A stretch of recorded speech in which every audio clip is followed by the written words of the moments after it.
नमस्कार। Googly champions trophy 2025 में आपका स्वागत है। और सबसे पहले भारत ने शानदार जीत के साथ शुरुआत की है दुबई में। चैंपियंस ट्रॉफी के पहले मैच में बांग्लादेश को चारों खाने चित कर दिया। हर डिपार्टमेंट में बांग्लादेश को टीम इंडिया ने उसका प्रदर्शन बेहतर रहा। चैंपियंस ट्रॉफी के पहले मैच में 2 शतकीय पारियां खेली गई। बांग्लादेश की ओर से तौहीद हृदय ने शतक लगाया, जबकि शुभमन गिल ने, टीम के उप कप्तान, क्या लाजवाब फॉर्म में है। पिछले 4 मैच से लगातार 87, 60, 112 और अब 101 रनों की नाबाद पारी खेली और दिखाया कि क्या दम है उनमें। लगातार इससे पहले मोहम्मद शमी ने शानदार पंजा मारा, 5 विकेट मैच में हासिल किए। छठी बार उन्होंने 5 विकेट हासिल किए और भारत ने बांग्लादेश को 6 विकेट से हराया। जीत के हीरो टीम के उप कप्तान शुभमन गिल और मोहम्मद शमी रहे और रोहित शर्मा ने 11,000 रन अपने पूरे किए। केएल राहुल ने भी 41 रनों की पारी खेली। हर्षित राणा ने 3 और अक्षर पटेल ने 2 विकेट लिए। और इन सब पर बात करने के लिए हम चलते हैं सीधे अपने मेहमानों के पास। पूर्व कर्नाटका क्रिकेटर और अब क्रिकेट की एडिटर इनाक्षी राजवंशी के पास, जो लंदन से हमारे साथ जुड़ रही हैं। इनाक्षी, सबसे पहले जो एक्सपेक्टेशन था, आप याद कीजिए बॉर्डर गावस्कर सीरीज करीब 1.5 महीना पहले और अब ये, क्या कभी इस इतने धमाकेदार शुरुआत की उम्मीद थी? देखिए, जैसा इंडिया ने प्रदर्शन किया है आज तक, आईसीसी जितने भी ग्रुप स्टेजेस मैच हुए 3 ही मैच हारी है वो 35 में से। तो डेफिनेटली इंडिया की एक्सपेक्टेशंस इस मैच से भी बहुत ज्यादा थी। मुझे तो लगता है कहीं ना कहीं ये मैच काफी पहले खत्म हो जाना चाहिए था। और कहीं ना कहीं जो दुबई की पिच बहुत ज्यादा स्लो हुई है और हमने विकेट खोए हैं, वो भी नहीं होना चाहिए था। क्योंकि 35 और 5 से यहाँ तक लेके आना, हृदय की हमें तारीफ करनी होगी जिस प्रकार से उन्होंने जबरदस्त। अपनी टीम को उठाया है। तो नहीं, मुझे लगता है कि और बेटर हो सकता था, बट डेफिनेटली बहुत पॉजिटिव्स है। शमी का कमबैक और डेफिनेटली गिल की कंसिस्टेंसी देखने में मजा आया। इंद्र ने एक, हम लोग कहते हैं पब्लिक मेमोरी बहुत शॉर्ट होती है। कभी भी 1 सवा महीने पहले या 15 दिन पहले अगर रोहित शर्मा के बारे में कोई कहता कि इस तरह के फॉर्म में रहेंगे, शुभमन गिल से फॉर्म में देखेंगे, आप एनडीटीवी छोड़ के गए, फिर अब एनडीटीवी में मुझे खुद भी याद नहीं है। ये लगता है, मतलब कम से कम क्रिकेट में ये ज़रूर होता है। Absolutely up and down. तो ये लाइफ का ही एक रीति रिवाज है, you can't deny that. But आज जो सबसे अहम चीज है, getting a 5 wicket haul with Shami god and a centurion in the team. I mean that is important. You get a 5 wicket and both are equated. जब बोलते हैं ना आपने, as a bowler you should look to get 5 wicket, as a batter you should look to get 100। तो ये दोनों चीज हमने देखा है दोनों क्रिकेटर से। पर हम ऐसे खुश हो रहे हैं जैसे इंडिया ने ऑस्ट्रेलिया को हराया है फाइनल में। बट इन द स्टार्टिंग है, Bangladesh was not a very tough opponent. तो ऐसा ज्यादा खुश होने का कोई ये नहीं। आपने देखा Gautam Gambhir right after the game got over went to the pitch और चेकआउट करने लगा कि भाई 23 तारीख को जो मैच है उसके लिए प्रिपरेशन करना होगा। Is already started working on it. तो नहीं, ये इंडियन टीम का जो, मैं इसको प्रोसेस की तरह से देखता हूँ राजेश भाई। जैसे इंद्रनील कह रहे हैं कि हमने बांग्लादेश को हराया, लेकिन जैसे रोहित शर्मा को देखिए, जैसे वर्ल्ड कप में भी आपने उनको देखा, पावर स्टार्ट जो देते हैं, मतलब उस स्टार्ट की वजह से अब उनका 41 रन और 11,000 रन शुभमन गिल की सेंचुरी से छिप रहा है। लेकिन मतलब इस शुरुआत की और इस तरह से मिडलिंग जो बैट है उसकी ज़रूरत थी। नहीं, वो जरूरत थी, बिल्कुल जरूरत है। लेकिन इनाक्षी ने जैसे कहा कि विकेट कुछ ज्यादा ही गिर गए। जो बॉलिंग क्वालिटी थी, सीरियसली बोल रहा हूँ, बांग्लादेश की जो बॉलिंग क्वालिटी थी, मतलब मैं सरप्राइज कर रहा हूँ कि हम सवेरे फर्स्ट हाफ में हम बात कर रहे थे उनके वो 150 और 160 और क्या क्या पता नहीं। लेकिन ये क्वालिटी और बॉलिंग में अगर हम 45, 40, 47 ओवर में जा रहे हैं और हमारे 4-5 विकेट गिर रहे हैं, तो नहीं नहीं नहीं बनता। हमारा मैच जल्दी खत्म होना चाहिए था। बिल्कुल ठीक बोला इनाक्षी ने। प्लस इतने विकेट भी नहीं गिरने चाहिए थे। कोई बात नहीं। लेकिन शमी को बधाई, बहुत अच्छी बॉलिंग की उसने। शुभमन ने बहुत अच्छी बैटिंग की। लेकिन हमारी फील्डिंग, कहीं ना कहीं हमने कैच छोड़े हैं। जो मैच 130-40 का होना चाहिए था, वो मैच हमने 250 तक ले गए, 230-40 तक ले गए। तो ये कहीं ना कहीं हमारी कमजोरी रही है। तो हमको नेक्स्ट जो 2 मैच है, बहुत इंपॉर्टेंट मैच है खास करके नेक्स्ट, तो हमें उस पर ध्यान रखना पड़ेगा कि कुछ भी गलतियां ना हो। अब गलती नहीं कर सकते। आज जितनी गलतियां हो गई, कोई बात नहीं। उससे हमको सीख लेनी है और नेक्स्ट मैच में हमें गलती नहीं करनी। बिल्कुल। बीच का जो आप बोल रहे हैं, गौतम गंभीर ने ऐसे ही किया, नहीं, वो बिल्कुल सही कर रहे हैं। वो ये देखना गए हैं कि सेकंड हाफ में पिच की कंडीशन क्या है एक्चुअल में। और वो 2 दिन के बाद, और ये जो शायद इसकी कंडीशन पानी की वजह से शायद। Never बिल्कुल। know। और कम मीनाक्षी, राजेश भाई उस जमाने की याद दिला रहे जो इनके समय में एक ऐड आता था, ये दिल मांगे मोर। तो जीत के बाद भी आप चलो चलो अगर लैक्यूरिया पे जो वीकनेसेस हमारी रही हैं फील्डिंग में खासकर, और जैसे हमारी तरफ कैच छूटे उन उनकी तरफ भी कैच छूटे, आपको लगता है fielding a matter of concern है, या पाकिस्तान से पहले वर्ड ऑफ कॉशन की तरह से जाना चाहिए मीनाक्षी हमें? देखिए, जो दुबई के पिच है उसमें रिंग लाइट है, तो कहीं ना कहीं वो थोड़ा एडजस्ट होने में प्लेयर्स को टाइम लगता है। इसलिए कल आप देखिए कि जो उनका ट्रेनिंग सेशन भी हुआ उसमें भी उन्होंने काफी फील्डिंग प्रैक्टिस, हाई कैचेस भी किए। यूजुअली हाई कैचेस नहीं करवाते हैं क्योंकि इंजरी का चांसेस रहता है, बट क्योंकि वो रिंग लाइट है तो हो सकता है वो एक रीजन हो। मुझे नहीं लगता है, हो सकती है रोहित शर्मा ने एक हैट्रिक चांस का कैच मिस किया, बट आई थिंक वो एक कॉज ऑफ कंसर्न अभी हमारे लिए नहीं है।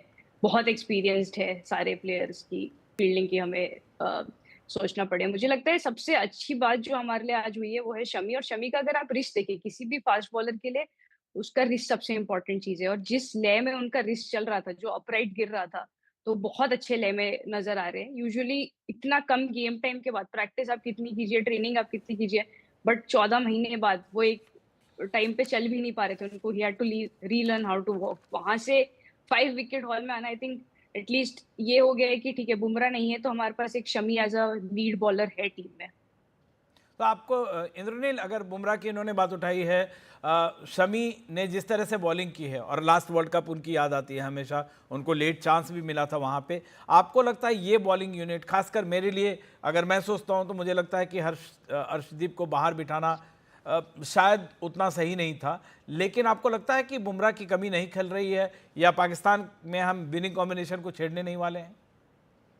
देखिए, एक मैच एक बॉलर से, एक बैट्समैन से तो मैच आप जीत नहीं सकते, यू नो दैट। बुमराह अगर होता तो बुमराह बुमराह हमें एक बॉलर ऑस्ट्रेलिया नहीं है सीरीज वो। जिता देते। हाँ। नहीं, I mean you can't depend on individual, but उन्होंने मीनाक्षी जी ने जो बात कही अबाउट रिस्ट पोजीशन, देखिए मसल मेमोरी है, और मसल मेमोरी कभी यू नो आपको धोखा नहीं देगा। और सेकंड थिंग ये मसल मेमोरी ये भी कहता है कि इंडियन टीम का track record in league matches, you know all ICC events impeccable है, माने एकदम कोई आंच नहीं लगा सकता, you know it's so good. So I am not surprised if they beat Pakistan, if they beat New Zealand, and you know they are right on top of the group. और फिर मेन खेल शुरू होता है जब नॉकआउट स्टेज शुरू होता है आईसीसी इवेंट्स में। लास्ट ईयर तो हमने we could able to cross the line, cross over, but अब 50 ओवर में रियल चैलेंज है। बिल्कुल। एक आईसीसी, राजेश भाई, आईसीसी टूर्नामेंट में जो कह रहे हैं, जैसे विराट का कमाल का रिकॉर्ड है, या जो इंद्रनील जिस और इशारा कर रहे हैं, एक खिलाड़ी जिसका रिकॉर्ड जो बहुत अभी पिछले 4 मैच से अब लगातार 87 सेंचुरी, 2 सेंचुरी, शुभमन गिल का, आपको लगता है कि वो बैगेज, क्योंकि आप देखिए वर्ल्ड कप में बीमार होना, कोविड हो जाना, कोविड के बाद और फिर इंजरी, मतलब कई सारे, तो एक उनके मन में कहीं पे ये होगा कि मंकी ऑफ द बैक करना है मुझे? सच बोलूं, दिल से बोलूं, तो मैं चाहता हूं कि शुभम गिल 2020 ना, फ्रैंकली बोल लॉन्ग टर्म, हमारे बहुत लंबे रेस का घोड़ा है। पैसा कौन छोड़ेगा? पैसा कौन नहीं, वो मान लिया मैं विमल जी, लेकिन सीरियसली बोल रहा हूँ, मैं हाँ। दिल से चाह रहा हूँ। हाँ। उसके पास समय, अगर वो समय लेके बैटिंग करेगा तो वो लंबी रेस का घोड़ा है। मैं चाहता हूँ वो टेस्ट क्रिकेट और फिर 50 ओवर्स मैच तक सीमित रहे। ये मेरी दिल की, लेकिन मैं मान सकता हूँ कि मेरी बात अपनी पर्सनल है, लेकिन ये मतलब एक जो बैटिंग उसने किया, देखिए आज उसके पास पूरा समय था, उसने कोई रिस्क नहीं लिया, कोई उसने चांस नहीं लिया, उसने सही बॉल चूज करके शॉट खेले। सेम ये चीज मैं चाह रहा था। और दूसरी अपन बात कर रहे थे विकेट राहुल की, तो राहुल का भी देखिए उसने चांस एक लिया, लेकिन उसके बाद उसने भी बहुत सेंसिबल बैटिंग की। कीपिंग की जो बात कर रहे हैं, और हम लोग शायद पंत की भी बात कर रहे थे, लेकिन क्या करेंगे, अभी चांस नहीं है, अभी नेक्स्ट गेम में चांस नहीं है। सबने अच्छा किया, राणा को मत भूलिए, 3 विकेट है और उसने कोई खराब बॉल नहीं डाली। मार शम्मी को पड़ी है, लेकिन शम्मी को 5 विकेट मिली। राणा को मार नहीं पड़ी, लेकिन 3 विकेट मिली। तो ये भी तो हो सकता है कि राणा को मार न पड़ने की वजह से शम्मी को 5 मिली, तो ये ध्यान में रखना है हम।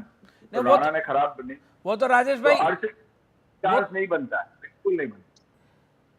बिल्कुल, ये तो मतलब आप टीम के प्लानिंग पे भी है। बाहर से हम देखते हैं तो लगता है कि इस गेंदबाज ने विकेट लिए, टीम ने क्या किसको रोल दिया है, कौन किस माइंडसेट से जा रहा है, ये एक बड़ी बात होती है। शमी का अचीवमेंट 200 और देखिए जहीर खान से भी आगे निकल गए। तो बहुत साल बाद वो लगातार वर्ल्ड कप में उन्होंने 24 विकेट लिए थे। जो इनाक्षी हमारे लिए जैसे शमी की बात कर रहे हैं या बुमराह की कमी के नहीं की बात कर रहे हैं, आपको लगता है कि विनिंग कॉम्बिनेशन हम छेड़ने वाले नहीं हैं? क्योंकि विकेट कीपिंग को लेके जो कंसर्न है, ठीक है केएल राहुल किसी भी पोजीशन में फ्लेक्सिबल है, लेकिन पाकिस्तान में आप फ्लेक्सिबिलिटी के साथ नहीं उतरेंगे। जो आपके माइंड में होगा, एक दो चेंज ज़्यादा से ज़्यादा, आप बहुत ज़्यादा एक्सपेरिमेंट नहीं कर सकते हैं। वर्ल्ड कप में हमने एक एक्सपेरिमेंट किया था शमी से स्टार्ट करवा के फाइनल मैच में, और उसका नतीजा तो मुझे नहीं लगता पाकिस्तान के खिलाफ हम कोई बड़े एक्सपेरिमेंट के साथ उतरेंगे। हाँ, एक चीज हो सकती है, अर्शदीप को खिलाया जा सकता है। एक तो लेफ्ट पेसर का हमेशा कॉम्बिनेशन बेटर रहता है, और कहीं ना कहीं आज काफी लोग एक्सपेक्ट कर रहे थे कि अर्शदीप और हर्षित राणा के आगे खिलाया जाएगा, बट वही है, आज क्योंकि हर्षित ने अच्छा परफॉर्मेंस किया है तो देखना होगा कि वो चेंज करते हैं कि नहीं। बट मुझे कहीं ना कहीं लगता है कि अर्शदीप एटलीस्ट डेथ बॉलिंग में he has performed better always, तो हो सकता है कि वो रिस्क ना ले और अर्शदीप को खिलाए, क्योंकि अभी ऐसा नहीं है कि ये नॉकआउट मैच है, बट ये मैच हार भी नहीं सकते। देखिए, अगर आज का भी मैच न्यूजीलैंड ने जिस प्रकार से इतने बड़े रन रेट से हराया था, आज भी हमें वो यूज करना चाहिए था, यूटिलाइज करना चाहिए था, और हम वो नहीं कर पाए। हम लास्ट के 3 ओवर तक मैच लेके गए। तो आई थिंक वो कोशिश तो पाकिस्तान के मैच में ये रहेंगी कि हराए और बहुत अच्छे मार्जिन से हराए। तो हो सकता है कि वो एक एक्सपेरिमेंट करें, क्योंकि उसके बाद वो नहीं कर पाएंगे, उसके बाद बहुत लेट हो जाएगा नेक्स्ट मैचेस में। अच्छा, एक्सपेरिमेंट हम बहुत जल्दी बहुत ज़्यादा दूर चले गए। मुझे लगता है अभी टीम इंडिया के लिए भी अभी जीत संकीर्ण नहीं हुआ होगा। इंद्रनील, जो रोहित शर्मा की बैटिंग है, जो 41 रन उन्होंने बनाए, जो स्टाइल है, वो आपको लगता है पुराने लय में, आपको वर्ल्ड कप में आपने देखा था, वो मतलब सेल्फलेस बैटिंग कर रहे हैं, मतलब जो उन्होंने एक स्टाइल बना हुआ है कि, या T20 में आपने देखा एक स्टार्ट मैं दूंगा और बाकी टीम उस पर बिल्डअप करना है, आपको लग रहा है टीम फिर से उसी तरह से जैसे वनडे वर्ल्ड कप में पीक की थी या T20 वर्ल्ड कप में फिर से उसी तरह से पीक किया है टीम इंडिया ने अभी? एब्सोल्युटली। और मेरे को याद है एक बोर्ड के अध्यक्ष थे वो, और सिलेक्टर भी थे, संजय जगदाले, उनसे बात कर रहे थे, और उन्होंने कहा बीच में after the Australian tour got over, और उन्होंने कहा कि रोहित शर्मा का जो व्हाइट बॉल कैपेबिलिटी है, व्हाइट बॉल क्रिकेट में जिस तरीके का बल्लेबाजी वो करते हैं, आई मीन उनके आसपास में कोई नहीं आ सकता। Is been brilliant. I mean आप देखिए 2023 का वर्ल्ड कप, हर 10 ओवर में मैच जिता के जा रहे थे वो, और इस बार भी वही काम कर रहे हैं। The ball is not, it's new and hard. उनको पता था कि बाद में शायद दिक्कत हो सकती, तो नया बॉल है, हार्ड है, स्टेप आउट करो, get to the pitch the ball, you know, and you know, clear the mind, clear the boundary, ऐसा एक सोच के साथ था। टेस्ट क्रिकेट में जगदाले साहब मानते हैं कि थोड़ा, you know, there is something which is missing, and that's why he may not play test cricket again for India. But ODI में रोहित शर्मा, white ball में रोहित शर्मा का कोई comparison नहीं है। I mean, questioning his credibility, it's going to be wrong. अब तो एक आजकल राजेश भाई एक और भी है कि जैसे ही रोहित शर्मा ने यहाँ खेला तो एक पीआर टीम बहुत एक्टिव हो जाती है। अब सब प्लेयर्स के पीआर टीम बहुत शानदार है। तो जो हम लोग टूर्नामेंट से पहले जो क्रिटिक्स जो सवाल उठा रहे थे कि 2027 का वर्ल्ड कप खेलेंगे या नहीं, मतलब तुरंत एक तो ये भी है ना कि इंडियन जो फैंस होते हैं, जैसे पॉलिटिक्स में तुरंत जजमेंट करते हैं, वैसे ही क्रिकेट में भी तुरंत जजमेंट हो जाता है कि अब ये सेंचुरी बनाया तो अब लगातार सेंचुरी बनाएगा, फॉर्म बनाएगा, शुभमन गिल से अच्छा नहीं है, रोहित शर्मा से अच्छा नहीं। लेकिन ये बात ज़रूर है कि रोहित शर्मा अपने पुराने दिनों, पिछली सेंचुरी भी जो लगाई थी और ये पारी भी जो उन्होंने खेली है, अपने पुराने फॉर्म की याद दिलाई है। देखो विमल भाई, एक बात और बताऊं, he is the captain of the team. उसने अपने वो ये भी करते हैं कि जो सामने बैट्समैन, जो उनके साथ पार्टनर है, जिस ढंग से वो खेलते हैं, सामने वाले का प्रेशर कम हुई। ये एक इनिशिएटिव लेने का, कैप्टन को अपनी रिस्पॉन्सिबिलिटी लेके खेलता है वो कि भाई मैं हूं, तू चिंता मत कर, तू खेल अपना। और उसने वो किया और करना भी है, कैप्टन की जिम्मेदारी है। अगर मेरे में वो टैलेंट है और मैं ओपन आ रहा हूँ आपके साथ, तो ये मेरी जिम्मेदारी बन जाती है कि मैं कहीं ना कहीं ढंग से खेल करके अपने टीम को सपोर्ट भी करूं, और मेरे जो पार्टनर सामने है उसको मैं थोड़ा सा न्यूट्रलाइज भी करूँ कि भाई टेक इट इजी। तो ये रोहित की खासियत है। रोहित ने आज से नहीं किया, ये शुरू से करते आ रहे हैं। उन्होंने बीच में उनके वो 10, 15, 20 रन भी बना रहे थे, तो आप नोटिस करिए वो बना वैसे ही रहे थे जैसे वो बनाते थे और बना रहे हैं। उन्होंने चेंज नहीं किया, वो एक उनका बेस्ट पार्ट है। अच्छा, एक राजेश भाई, आपके समय में भी होता था, हमारे जैसे फॉरेन पॉलिसी होती है तो उसमें होता है कि गवर्नमेंट कोई भी बदल जाए, फॉरेन पॉलिसी एक तरह से आपकी बनी रहती है, तो कोच कोई भी बदल गया, आपको लगता है कि हम वो जो एक पैटर्न बनाया हुआ था वो टेम्पलेट तैयार है, वैसे ही हम खेल रहे हैं? देखिए, फॉरेन पॉलिसी डिपेंड करती है पिच के ऊपर। क्रिकेट जो है सीधी सी बात है, मैं फॉरेन पॉलिसी पढ़ दिया, अच्छी बात है, पिच के ऊपर डिपेंड करता है। और पिच के ऊपर क्या हो रहा है, पिच कैसी है, बॉलर क्या है, किस टीम के सामने खेल रहे, स्ट्रेटेजी इसी बात पे बनती है, ठीक है। और उसी बात पे ये स्ट्रेटेजी बनती है। तो जब हम जहां भी खेल रहे हो, हम बुमराह की अभी तारीफ कर रहे हैं, बुमराह ने किस विकेट पे क्या बॉल डालना है उसने डाल के दिखाया कि हमको ऐसा डालना है यहाँ, ये आपको सीखना पड़ेगा। अभी हम बात कर रहे थे सवेरे वो 150 वाली बॉल एशियन पिच पे कैसे डालना, ये सीखना है तो न्यूजीलैंडर से सीखो, जो उन्होंने कल डाला, कि कहाँ हमको बॉल डालनी है और घुमानी कैसी है बॉल को हवा में। तो ये कुछ चीजें हमको उस ढंग से सीखना पड़ेगा, सबको करना पड़ेगा। तो फॉरेन पॉलिसी का कोई मतलब नहीं रहता है, सवाल है कि आप चूज थिंग कैसा कर रहे हैं, वो इम्पोर्टेंट। बिल्कुल। एक इनाक्षी, अगर जैसे आप फील्डिंग के, बॉलिंग कंसर्न के लिए किया या बैटिंग में इतना देर लगना, 46-47 ओवर लगना, आप अगर इस टीम से अभी इस मैच से अगर केवल सबक लेके जाना हो, क्योंकि जिस तरह से आपका ट्रैक रिकॉर्ड था, फॉर्म में आना, पहला मैच बहुत कॉशियस होना, बांग्लादेश हमको एक 2007 का वर्ल्ड कप हमेशा याद होता है, किस वर्ड ऑफ कॉशन या किस लेसन्स के साथ अगले मैच में जाएंगे? आपको एक मैच 35 for 5 से 100 के अंदर या 150 के अंदर कैसे खत्म करना है, ये कंटिन्यूटी रखनी पड़ेगी। आप ऐसा नहीं कर सकते कि आप हृदय और जाकर अली, जो कि ऐसा भी नहीं है कि बहुत एक्सपीरियंस प्लेयर्स हैं, नए खिलाड़ी है दोनों ने बहुत रिस्क फ्री क्रिकेट खेला है आज और बहुत अच्छी तरीके से ऐसी पार्टनरशिप बनाई है। हाईएस्ट पार्टनरशिप है वो 6th विकेट के लिए।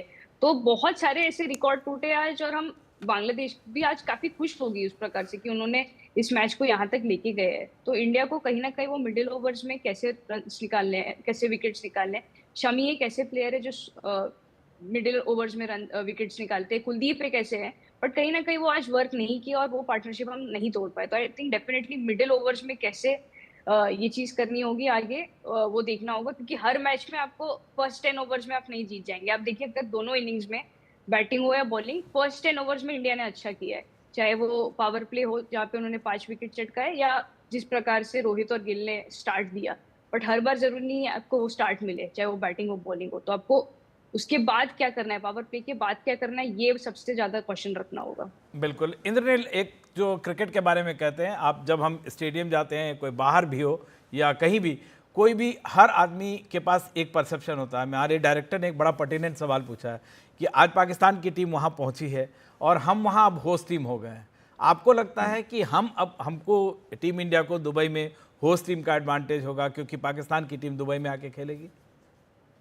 देखिए, जब भी इंडिया पाकिस्तान मैच होती है, आई थिंक 90% 80% दर्शक जो स्टेडियम में रहते हैं वो इंडियंस ही होते हैं। बिल्कुल। हमारी डोमिनेंस है। We don't, world cricket doesn't lives off our money, but ये है कि ऑडियंस भी आप कहीं भी बिल्कुल बिल्कुल, कहीं भी मैच करा दो, टिम्बकटू में मैच करा दो, इंडियंस ज्यादा ही होंगे। So it's wherever they play. If we go to only place where we can feel little out of place is Pakistan, and we're not playing there. हम खेल नहीं रहे पाकिस्तान में, तो हम कहीं भी खेलेंगे, यूएई में खेले, आई मीन अबू धाबी में खेले, दुबई में खेले, शारजा में खेले, इंडियंस ही मिलेगा आपको और कोई नहीं मिलेगा। तो wherever they we play, Scotland में खेले, it's going to be Indian। आपको याद होगा क्या हुआ था न्यूयॉर्क में लास्ट ईयर T20 मैच में, कहा पाकिस्तानी फ्लैग थे, बट इट्स ऑल इंडिया। बिल्कुल। मैं वर्ल्ड टेस्ट चैंपियनशिप के फाइनल के लिए गया था ओवल में, लंदन में। वहाँ पे मतलब 80% क्राउड, खाना पीना सब वो हिंदी में ही। मुझे तो अंग्रेज भी लग रहा था, हिंदी में ही बातचीत कर रहे हैं मुझसे किस तरफ गेट है। राजेश भाई, ओवरऑल आपको लगता है कि ये एक फैक्टर, क्योंकि पाकिस्तान के साथ हर फैक्टर बहुत बड़ा फैक्टर हो जाता है, हर फैक्टर मतलब क्राउड भी आपके लिए 12th मैन होता है, इमोशंस जो है, एक छोटी सी बात भी बड़े मैच में, और खासकर पाकिस्तान की टीम जिस तरह से आई है, वो उनके पास अपनी मान बचाने का, आन बचाने का, जैसे उनके कई सारे प्लेयर्स हैं, शोएब अख्तर कह रहे हैं कि फाइनल में पहुंच जाएं, और जिस तरह से उन्होंने आयोजन किया है, बहुत सारी मुश्किलें विवाद के बावजूद पाकिस्तान ने जिस तरह का आयोजन किया है, उसको लेके पाकिस्तानी प्लेयर्स जो हैं, एक्स लेजेंड्स, वो प्राइड फील कर रहे हैं। उनके लिए एक बहुत बड़ा चांस होगा कि इंडिया के अगेंस्ट बहुत अच्छी फाइट करें और जीतने की कोशिश करें। नहीं, बिल्कुल विमल भाई, लेकिन प्रॉब्लम यह है कि वो हार चुके हैं पहला मैच, वो कहीं ना कहीं पीछे। तो अभी उनको वापस वहां से आकर के अपने साथ खेलना सेकंड मैच, वो भी एक जीती हुई टीम के साथ, और वो भी हिंदुस्तान के साथ, मतलब आप समझ सकते हैं कि उनको कितना दम लगाना पड़ेगा उस लेवल पे आकर के लड़ाई करने के लिए। तो मैं समझ रहा हूँ कि वो भले होस्ट हों, लेकिन उनके ऊपर जो प्रेशर है, वो प्रेशर से निकल के अगर वो अच्छा करके जीतते हैं तो रियली मैं उनको फाइटर बोलूंगा। बिल्कुल राजेश भाई, हमारे पास डायरेक्टर हमें कह रहे हैं थोड़े वक्त की कमी है। मैं आप तीनों से दो मैच का हीरो पूछना चाह रहा हूं। अगर आपको चुनना पड़े दो हीरो, राजेश, इनाक्षी और इंद्रनील। राजेश भाई, आपसे शुरू करते हैं। दो हीरो आपके लिए मैच का कौन? नेक्स्ट मैच में, इस मैच में बांग्लादेश के खिलाफ। हाँ, बांग्लादेश के खिलाफ देखिए, हीरो तो समीर है। शम्मी पहले किए, शम्मी के बाद अगर आप अक्षर को ले लें कि अक्षर ने बहुत अच्छी बॉल डाली। मैं एक बात बोलना और चाहूंगा कि जब हमको विकेट लेना ही था तो कहाँ लिखा हुआ है कि 50 ओवर में हम 3 पॉइंट शॉट लेग नहीं लगा सकते जब बॉल टर्न हो रही है। तो मतलब ये कहीं ना कहीं हमारी कमी रही कि हम विकेट लेने ना। चलिए, आपने शमी और अक्षर कहा है, आपने शमी और अक्षर कहा, बल्लेबाजों को छोड़ दिया। इनाक्षी, आपके लिए दो हीरो कौन रहे? मेरे हिसाब से गिल डेफिनेटली, जिस और दूसरा कंसिस्टेंसी से उन्होंने परफॉर्म किया है। और दूसरा बॉलर्स में मुझे लगता है कि कहीं ना कहीं हर्षित राणा ने काफी एक्सपेक्टेशन से बेटर परफॉर्म किया है। ये क्रिकेट एक्सपर्ट्स की राय अलग होती है। इंद्रनील? 50 और 100। 50 और 100, गिल और ऑब्वियस चॉइस। आप तीनों मेहमानों का बेहद शुक्रिया, और टीम इंडिया ने शानदार जीत की है। अगले मैच का इंतजार करेंगे। आप सभी मेहमानों के साथ फिर से जुड़ेंगे और मैच का लुत्फ उठाएंगे। लेते एक छोटा सा ब्रेक के बाद एनडीटीवी इंडिया पर खबरों का सिलसिला जारी है।